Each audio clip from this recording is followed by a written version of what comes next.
Fix this and I'll give you $500 million, the CEO mocked, his voice echoing through the gleaming glass walls of the top floor. Everyone laughed, except the janitor, who stood quietly in the corner, gripping his mop. That moment would change everything, for the company, for the CEO, and for that single dad who everyone thought was invisible.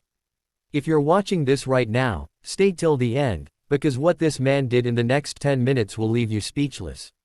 And if you believe kindness, intelligence, and perseverance can still change lives, make sure to like this video and subscribe for more stories that touch your heart. The story began in one of the most prestigious tech corporations in the city, Ardent Technologies, a place where billion-dollar decisions were made daily. The CEO, Maxwell Grant, was known for his arrogance and obsession with perfection. He believed that only Ivy League minds belonged in his company, not blue-collar workers who mopped floors.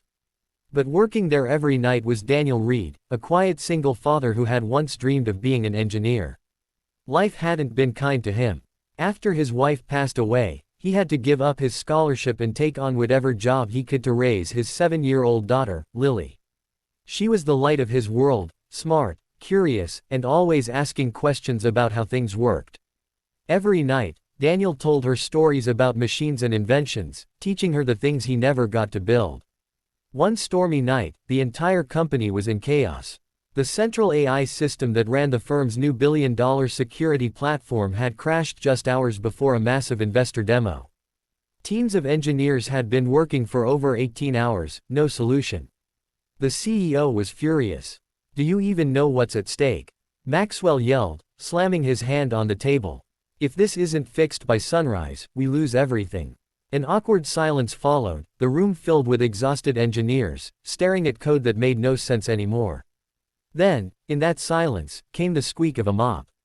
Daniel was cleaning the corner when one of the engineers accidentally dropped his coffee mug near the cables. Daniel rushed to clean it up, but as he crouched down, his eyes fell on the system console. Lines of code blinked on the massive screen. His fingers froze. He recognized something, a pattern, a small error, something that looked familiar.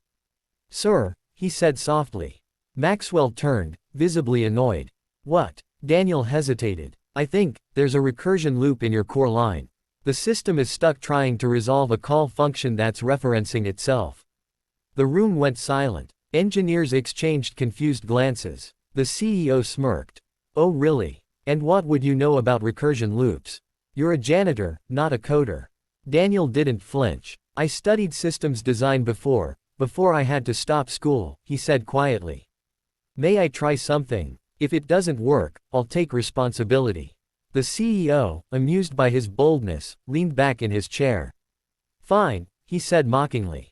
"Fix this, and I'll give you $500 million. The engineers laughed. It was a joke, obviously.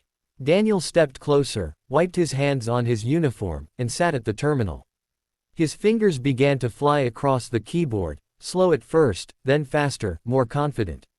He traced the loop through hundreds of lines of code, spotting a misplaced bracket and a recursive override that no one had noticed. Within minutes, the console flickered. The screens came alive. The room gasped. The AI system rebooted. "It's working," one of the engineers whispered. Maxwell's jaw dropped. The billion-dollar platform had just been restored by a janitor in less than 5 minutes. Daniel stepped back, humble and calm.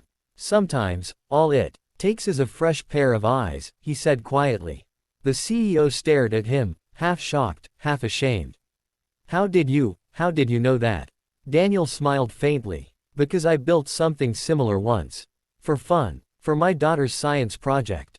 There was silence. And for the first time, Maxwell didn't see a janitor, he saw a genius who life had simply dealt the wrong hand. The next morning, Daniel received an unexpected call. The CEO wanted to see him privately. When Daniel walked into the office, Maxwell stood up and extended his hand, something he never did for anyone. "You saved this company," Maxwell said. "You deserve more than an apology." Daniel shook his head. "I don't need $500 million, he said softly. "Just a fair chance." The CEO smiled. "Then you'll have it." Within a week, Daniel was promoted, not as a janitor, but as the lead systems analyst. He was given a small apartment near the office and a scholarship fund for his daughter. As he sat that evening with Lily, watching her play with her robotics kit, tears filled his eyes. "Daddy, are you happy?"